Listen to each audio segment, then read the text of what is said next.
Hello दोस्तों, स्वागत है आपका अपने चैनल तैयारी जीत में। आज हम देखने वाले हैं त्रैमासिक परीक्षा यहाँ पर जो आपकी होने वाली है सत्र 2022-23 की कक्षा 8वीं का। तो हम पूरा हल देखने वाले हैं इस वीडियो में। कक्षा 8वीं के विषय गणित का यहाँ पर जो आपको हिंदी मीडियम में होने वाला है, यहाँ पर आपको पूर्णांक भर लेना है। यहाँ पर जो समयावधि दी गई है आपको 2.5 से 3 घंटे का समय यहाँ पर आपको दिया जाएगा। तो यदि चैनल पर पहली बार आए तो चैनल को सब्सक्राइब कर लीजिए, जिससे कि आपको आगे आने वाले जो वीडियो हैं वो सभी आपको एक साथ में मिल सकें। तो ये आपका अच्छे से पेपर आपको हल कर लेना है, इसको याद कर लीजिए अच्छे से। तो यही पेपर आपका जो त्रैमासिक पेपर आने वाला है ये 100% रियल पेपर है यहाँ पर, तो देख लीजिए। तो यहाँ पर क्या क्या करना है आपको, यहाँ पर अपना जो यहाँ पर आईडी है आपको यहाँ पर आईडी भर लेनी है यहाँ पर बॉक्स में। और यहाँ पर आपको क्या है अपना नाम लिख लेना है, विद्यार्थी का नाम। इसमें आपको अपने विद्यालय का नाम लिख लेना है नीचे वाली लाइन में। तो यहाँ पर आपको विद्यालय का नाम और यहाँ पर अपना नाम लिखकर इसको आगे भर लेना है। इसके बाद आइए पेपर को देख लेते हैं किस प्रकार से हल करना है। तो पहला क्वेश्चन हमारा इस प्रकार से दिया गया है, ये अच्छे से देख लेंगे इसको। तो पहला क्वेश्चन हमारा क्या दिया गया है, वस्तुनिष्ठ प्रश्न दिए गए हैं। तो पहला प्रश्न पढ़ लेते हैं। वह छोटी से छोटी संख्या कौन सी है जिसको 50 से गुणा करने पर प्राप्त संख्या जो है वो पूर्ण वर्ग संख्या हो जाएगी। तो इसका हमारा सही आंसर हो जाएगा, आपको वर्ग याद होंगे वैसे भी। तो वर्ग याद होंगे तो वर्ग आपको पता होगा कि कितने से कितने होंगे। तो यहाँ पर इसका करेंगे गुणनखंड। तो 50 को काट लीजिए, तो जोड़ी बनानी होती है वर्ग। तो यहाँ पर काट देंगे तो इसको आएगा, यहाँ पर काट लेंगे इस प्रकार से। तो आपका यहाँ पर ये देख लीजिए कट गया है। तो कट गया, इसमें जोड़ी बनाई जाती है। तो इसमें जोड़ी बनने के लिए कितने की अंक की कमी है, तो यहाँ पर देख लीजिए 5 की जोड़ी बन चुकी है, पर 2 के अंक की जोड़ी नहीं बनी है। तो यहाँ पर जिसकी जोड़ी नहीं बनती है वही इसका आंसर होता है, क्योंकि जोड़ी बनानी है। तो इसका सही आंसर हो जाएगा हमारा ऑप्शन नंबर चौथा। ठीक है, तो यहाँ पर पहले का हमारा आंसर हो जाएगा 2। इसके बाद दूसरा देखेंगे। दूसरा हमारा क्या दिया गया है, -1 की पावर कितनी दी है, 7। -1 की पावर 7 दी है, मतलब माइनस को कितनी बार भी खोलेंगे आप, मतलब 1 को कितनी बार भी खोलोगे तो उसका गुणा करेंगे तो 1 ही 1 आएगा। इतना आपको पता होना चाहिए। तो यहाँ पर ध्यान रखेंगे, तो इसका 1 तो आएगा, लेकिन यहाँ पर घात अगर विषम है, तो यहाँ पर वो चिन्ह होगा। अगर माइनस का है तो माइनस ही रहेगा, लेकिन अगर यदि ये सम है तो इसमें कितना हो जाएगा, माइनस का क्या हो जाएगा, चिन्ह प्लस का हो जाएगा। तो यहाँ पर ध्यान रखेंगे, यहाँ पर माइनस का है ये और 7 विषम लगा है घात, तो इस पर माइनस का 1 हो जाएगा, क्योंकि ये घात लगी है विषम। इसके बाद अगला क्वेश्चन देख लेते हैं। आशा है कि आपको अच्छे समझ में आ रहा होगा। इसके बाद इसको भी ध्यान रखेंगे कि इसमें जो यहाँ पर लिखा है, किसी वृत्त में लघु वृत्ताखंड का पर जो कोण बनता है वो 132 डिग्री दिया है, जिसकी यहाँ पर संगत दीर्घ वृत्ताखंड का कोण भी कितना होगा ये बताना है। तो आप ध्यान रखेंगे, अंतःगत वृत्त, जो वृत्त का अंतः केंद्र होता है यहाँ पर, यानी वृत्त के 2 खंड करते हैं, तो लघु वृत्ताखंड और दीर्घ वृत्ताखंड। तो इनका दोनों का जो योगफल होता है वो 180 डिग्री आता है। तो यहाँ पर 132 दे दिया है, तो इसे 180 डिग्री करने के लिए हमें कितना जोड़ना होगा, तो 48 का हमारा सही आंसर हो जाएगा। इसके बाद तीसरा क्वेश्चन देखिए, यहाँ पर चौथा क्वेश्चन देख लेते हैं। एक थैले में 10 सफ़ेद, 5 लाल और 7 रंगीन यहाँ पर पीले रंग के फूल हैं। तो टोटल फूल कितने हैं हमारे पास, 10 और 5 15 और 7 22। कितने फूल हैं टोटल हमारे पास, 22 फूल हैं। तो कुल फूलों की संख्या 22। तो यहाँ नीचे लिख लेना है। इसके बाद हमसे कौन से रंग के फूल पूछा है, तो यहाँ पर लिखा है लाल रंग के फूल। कौन सा, लाल रंग के फूल। जिसका पूछा जाता है उसे हम ऊपर लिखते हैं। लाल रंग के फूल हमारे कितने थे यहाँ पर, 5। तो यहाँ पर लिख देंगे हम 5 ऊपर लिख देंगे। तो हमारा आंसर आ जाएगा 5/22। आशा है कि आपको समझ में आया होगा। नीचे इन सभी को जोड़ना है जितने फूल दिए हैं, ऊपर वही लिखना है जो यहाँ पर पूछा गया। लाल रंग फूल जहाँ पर लिखा है, लाल रंग वाले फूल को निकालने की प्रायिकता। तो लाल हमारे 5 थे, तो इस प्रकार से हमने यहाँ इसको ज्ञात कर लिया। तो यह हमारा हो जाएगा 5/22, ऑप्शन नंबर सी। अगला क्वेश्चन देखते हैं, 5वां क्या दिया गया है। तो यहाँ पर देख लेते हैं, इसमें हमारा इसका सही आंसर हो जाएगा आपका। ठीक है, इसमें पूछना है गलत विकल्प कौन सा है। तो सही विकल्प आपको यहाँ पर 3 दिए गए हैं, इसमें से गलत पूछा है, तो हमारा करेक्ट आंसर हो जाएगा इसका कौन सा, चौथा वाला। इसके बाद अगला क्वेश्चन दिया है 6वां। तो इसको देख लीजिए किस प्रकार से करना है। तो यहाँ पर इसको दिखा दिया जाता है आपको। देखिए यहाँ पर इस प्रकार से लिखा हुआ है कुछ सवाल, तो इसको किस प्रकार से करना है यहाँ पर देखेंगे। एक बार वही संख्या यदि माइनस में लिखी हो और यदि वही संख्या एक बार प्लस में लिखी हो, तो इसमें क्या करना होता है कि माइनस वाले पर इसमें इसको लगा देते हैं। तो यहाँ पर हो जाएगा p की घात 2 माइनस q की घात 2। तो यहाँ पर इस प्रकार से लिख देंगे। तो यहाँ पर जो माइनस वाले पर घात आ जाएंगे तो ऑप्शन किस में सही हो जाएगा आपका, देख लीजिए पहला ही आपका आंसर सही हो जाएगा इसका।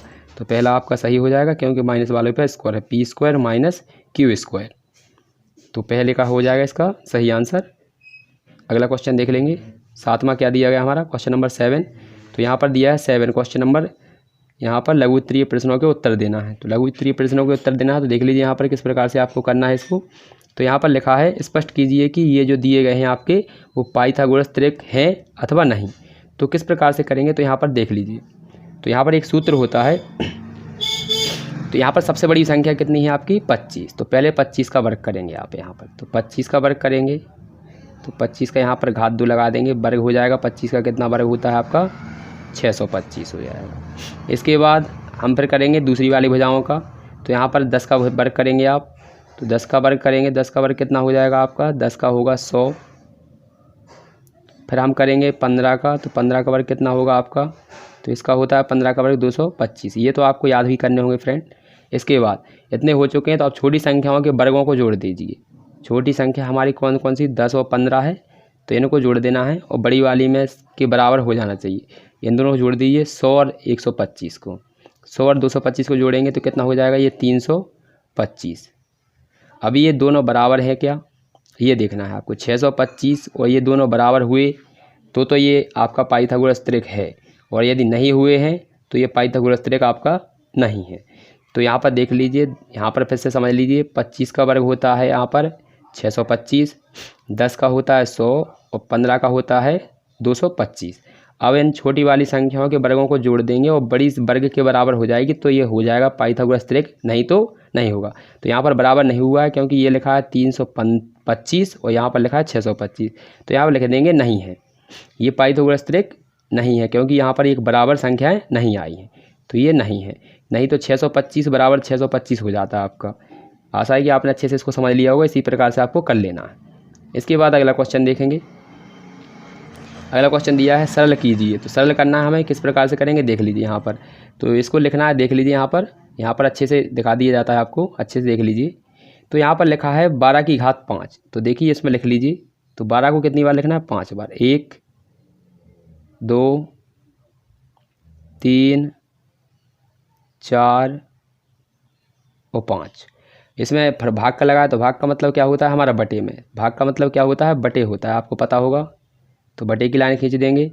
इसके बाद हमें लिखना है -12 को 3 बार। तो -12 को 3 बार लिखेंगे।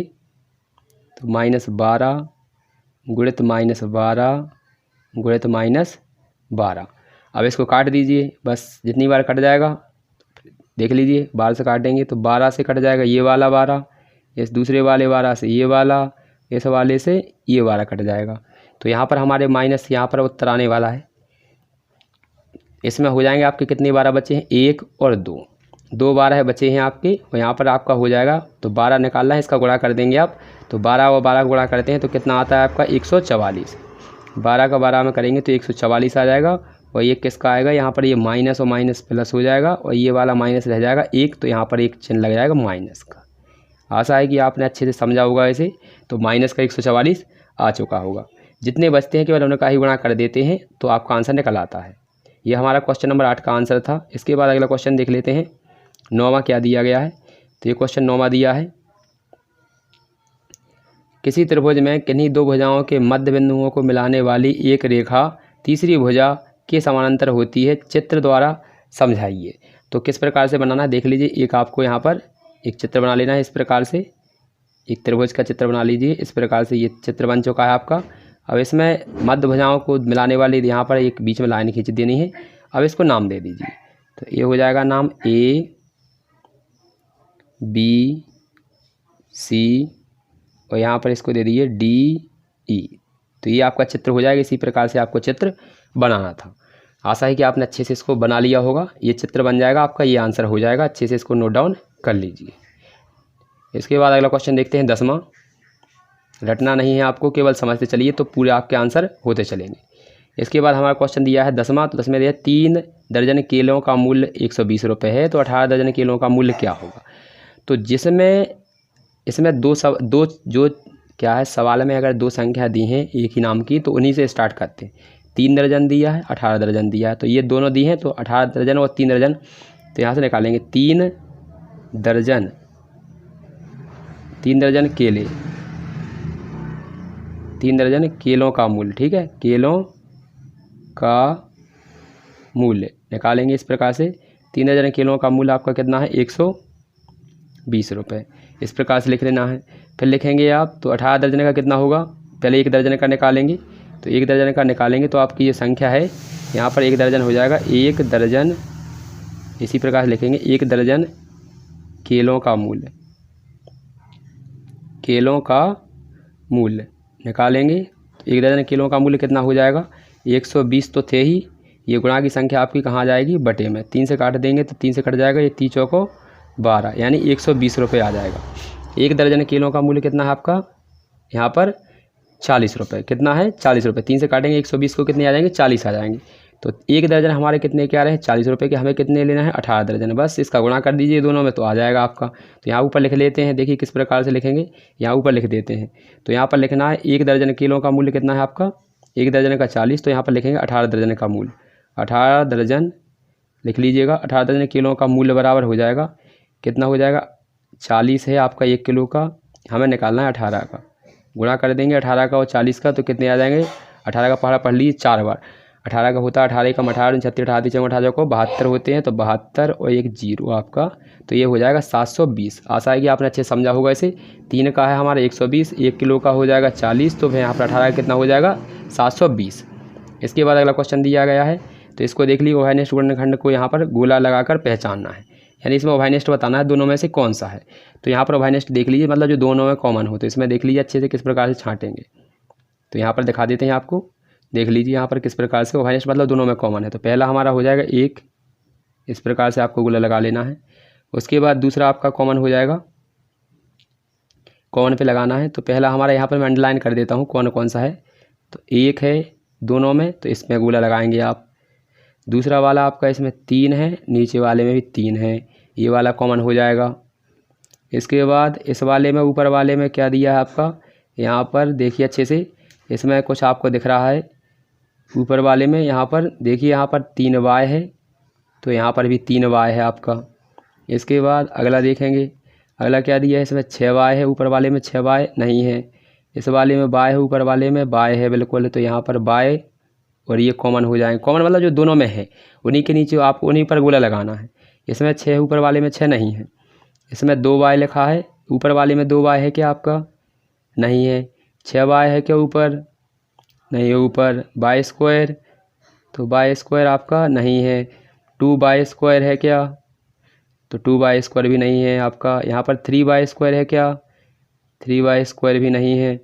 और यहाँ पर 6y स्क्वायर है, नहीं है। तो बस इन्हीं को आपको अंडरलाइन करना है, जो मैंने यहाँ पर लगा दिया इनको गोला बनाना है। तो पहला गोला बनेगा आपका 1 का 1 का, दूसरा गोला बनेगा 3 और 3 का, तीसरा गोला बनेगा आपका यहाँ पर देखेंगे y का, तो y और y, ठीक है। और इसके बाद चौथा गोला बनेगा आपका यहाँ पर कौन सा बन जाएगा आपका, यहाँ पर बनेगा 3y का, 3y ऊपर है और 3y नीचे। इनको बनाना है, ऐसे गोले बना लेना है इनके। इसके बाद 3y का बन जाएगा, फिर कोई गोला नहीं बन रहा है, यही आपका आंसर हो जाएगा 1 3y और यहाँ पर 3y। तो ये गोले बनाने हैं इस प्रकार से आपको। आशा है कि आपने अच्छे से समझ लिया होगा। यदि कोई डाउट है तो कमेंट में जाकर जरूर पूछ लेना है। अगला क्वेश्चन दिया है आपको, तो इसको देख लीजिए अच्छे से। यहाँ पर ये बहुपद दिया है, इसमें आपको क्या करना है, -1 का भाग देकर यहाँ पर भागफल और शेषफल निकालना है। तो देखिए किस प्रकार से निकालेंगे भागफल और शेषफल। तो इसका आंसर आप यदि आपको चाहिए तो कमेंट कर दीजिएगा, तो मैं आपको यहाँ पर पूरा सोल्यूशन यहाँ पर दिखा दूंगा। तो यहाँ पर आप क्या कर लीजिए, यहाँ पर पेपर देख लीजिए पूरा टोटल, और जो भी आपको आंसर नहीं बनता है तो आप यहाँ पर कमेंट में जाकर कमेंट कर देंगे, तो इसका सोल्यूशन भी आपको प्रोवाइड करा दिया जाएगा। तो यहाँ पर केवल सवाल देख लीजिए, और जो नहीं आता है आपको कमेंट कर देना है। अगर 10 लोगों के भी कमेंट आते हैं सोल्यूशन के लिए तो बिल्कुल इसका सोल्यूशन आपको पूरा प्रदान किया जाएगा। तो यहाँ पर अच्छे से क्वेश्चन को पढ़ लीजिए, ये दिया गया है आपका क्वेश्चन। इसके बाद क्वेश्चन नंबर 14 देख लीजिए। क्वेश्चन नंबर 14, एक छात्रावास में 300 छात्रों के लिए 15 दिनों का राशन है। यदि अवकाश के कारण इतने छात्र बाहर चले जाते हैं, सामग्री कितने दिनों के लिए और चलेगी, संख्या राशन के लिए यहाँ पर खपत के बारे में बतानी है। इसके बाद क्वेश्चन नंबर दिया है हमारा दीर्घोत्तरीय। तो इसमें क्या दिया गया है, इसमें दिया है 7.5 सेंटीमीटर का एक रेखाखंड PQ खींचकर 3 समान भागों में विभाजित करिए एवं प्रत्येक भाग की लंबाई ज्ञात कीजिए। अथवा में दिया है 10 सेंटीमीटर के एक रेखाखंड को 2:3 के अनुपात में विभाजित करना है, प्रत्येक भाग की लंबाई भी ज्ञात करनी है। इसके बाद क्वेश्चन नंबर दिया है 16 है। तो 16 में क्या करना है, यहाँ पर जयपुर के एक विद्यालय में कक्षा 6 से 10 तक के पढ़ने वाले विद्यार्थियों की संख्या निम्नलिखित है, इन्हें पाई चार्ट के द्वारा वृत्ताकार मार्ग में दर्शाने हैं। यानी वृत्ताकार जो होता है उसमें आपको दर्शाना है। इसके बाद ये दिया गया है आपका इसका अथवा सवाल, तो अथवा में देख लीजिए यहाँ पर क्या दिया गया है। यहाँ पर एक व्रत है, इसमें दर्शाया गया है आपको, तो इसमें दर्शाया गया क्या दर्शाया गया है, महिला स्वास्थ्य दिया गया है आपका। तो यहाँ पर नीचे क्वेश्चन दिए गए, इनके आंसर आपको देने हैं। तो देखिए पहला क्वेश्चन हमारा क्या दिया गया है, यहाँ पर क्वेश्चन दिया है आपका महिला स्व सहायता समूह द्वारा कुल कितने किलोग्राम खाद्य सामग्री तैयार किया गया। तो यहाँ पर देख लेते हैं क्या है क्वेश्चन हमारा, महिला स्वखाद्य स्व सहाय। तो देख लीजिए महिला कहाँ पर है, तो महिला आपका यहाँ पर दिया गया है, ये बिस्कुट है, ये बड़ी है, ये अचार है, ये पापड़ है। तो यहाँ पर दिया है महिला स्व सहायता समूह द्वारा कुल कितना किलो खाद्य सामग्री तैयार की है, टोटल कितनी तैयार की है। तो पूरे को जोड़ दीजिएगा आपका, तो पहले वाले सवाल का आंसर हो जाएगा 120, 375, 20 और 250, यहाँ पर मतलब 225। यहाँ पर पूरा जोड़ देना है आपको, इन सबको जोड़ दीजिएगा, अच्छे से दिख रहा होगा। यानी 375 को 120 और 20 और यहाँ पर 250, तो टोटल कितना बना है, तो ये आपका आंसर हो जाएगा। इसके बाद दूसरा क्वेश्चन देख लेते हैं, समूह द्वारा कितनी मात्रा में अचार बनाया गया। तो अचार कितना बनाया जा रहा है, यहाँ पर देख लीजिए अचार की मात्रा यहाँ पर ये दी गई, कितना बनाया जा रहा है 120 किलो। तो यहाँ पर लिख देंगे 120 किलो, अच्छे से लिख लीजिएगा, मैं केजी लिख देता हूँ, आप किलो लिख लीजिएगा। तो यहाँ पर दूसरे का हो जाएगा हमारा आंसर 120 और ऊपर इसको सबको जोड़ के लिखना था। अगला देखते हैं तीसरा क्वेश्चन क्या दिया गया है। तीसरा क्वेश्चन हमारा यहाँ दिया गया है, समूह द्वारा सर्वाधिक मात्रा में तैयार किए जाने वाली सामग्री का नाम एवं मात्रा लिखनी है। सबसे ज़्यादा कौन सी चीज़ तैयार की जा रही है, उसकी मात्रा और नाम। तो यहाँ पर देख लीजिए सबसे ज़्यादा चीज़ कौन सी, यहाँ पर ये 120, 20, 250, यहाँ पर 375। तो सबसे ज़्यादा 375 है, और क्या है पापड़। तो इसका आंसर हो जाएगा हमारा क्वेश्चन नंबर इसका, तो इसका आंसर लिख देंगे तीसरे का। तो यहाँ पर लिखना है नाम, तो क्या हो जाएगा तीसरे वाले का आंसर यहाँ लिख देंगे, तीसरे का हो जाएगा पापड़। आपने पहले देख लिया पापड़ कितने हैं, पापड़ कोष्ठक में लिख देंगे 375 किलोग्राम यानी केजी। इस प्रकार से लिखना है तीसरे का आंसर। पहले का हमने बता ही दिया, पहले नंबर का आपको सबको जोड़ के लिखना है। दूसरे नंबर का हमने बता ही दिया आपको कितना है दूसरे का आपका आंसर। यहाँ पर अचार कितनी मात्रा थी, तो अचार की मात्रा आपने लिख ली थी 120 किलो। तो ये क्वेश्चन आपको आंसर देते चल रहे हैं। इसके बाद चौथे क्वेश्चन का आंसर देखेंगे, सबसे कम मात्रा में कौन सी चीज़ निर्मित की जा रही है, यानी उसकी सामग्री की मात्रा बतानी है। तो यहाँ पर चौथे का देख लेते हैं, सबसे कम कौन सी चीज़ बन रही है यहाँ पर। तो ये रहा, आप देख लीजिए इसमें सबसे कम कौन सी चीज़ बन रही है। तो यहाँ पर सबसे कम चीज़ बन रही है आपकी 100, यहाँ पर मतलब टोटल 20, जो क्या है बड़ी। तो आपके मात्रा पूछिए तो मात्रा लिखेंगे। तो ये लिखा आपका क्वेश्चन नंबर चौथा, सबसे कम मात्रा में निर्मित की जाने वाली सामग्री कितनी है। तो यहाँ पर हो जाएगा क्वेश्चन नंबर चौथे का आंसर 20 किलो। कितनी है हमारी 20 किलो हो जाएगी। इसके बाद पाँचवा देख लीजिए, बिस्कुट और अचार की मात्रा में किलोग्राम का अंतर, यानी दोनों का अंतर करना है, कौन का, बिस्कुट का और अचार का। तो क्वेश्चन नंबर 5 का देख लीजिए, यहाँ पर देखेंगे यहीं पे कर के दिखा देते हैं क्वेश्चन नंबर 5 का आंसर। तो क्वेश्चन नंबर 5 डालेंगे, यहाँ पर अंतर करना है। तो किसका करना है, बिस्कुट और अचार का। तो बिस्कुट कितना है, बिस्कुट दिया है आपका यहाँ पर 200, यहाँ पर 25 और यहाँ पर क्या दिया है, अचार का कितना दिया है 120। तो यहाँ पर दोनों का अंतर कर देंगे, तो इसको घटा दीजिए तो 501 बन जाएगा आपका। तो ये आ जाएगा 105 किलोग्राम। आशा है कि आपने अच्छे से समझ लिया होगा इसे। अब क्वेश्चन नंबर अगला देख लेते हैं। तो अगला क्वेश्चन हमारा ये दिया गया है, 17 है क्वेश्चन, तो इसको भी आप अच्छे से नोट डाउन करते चलिएगा। यदि आपको कोई सवाल नहीं आता है तो कमेंट में जाकर कमेंट कर दीजिएगा, तो सभी सवालों के आंसर आपको यहाँ पर दे दिए जाएंगे। आशा है कि आपने अच्छे से इसको देख लिया होगा, और मिलते हैं अगले वीडियो में। तब तक के लिए जय हिंद, जय भारत।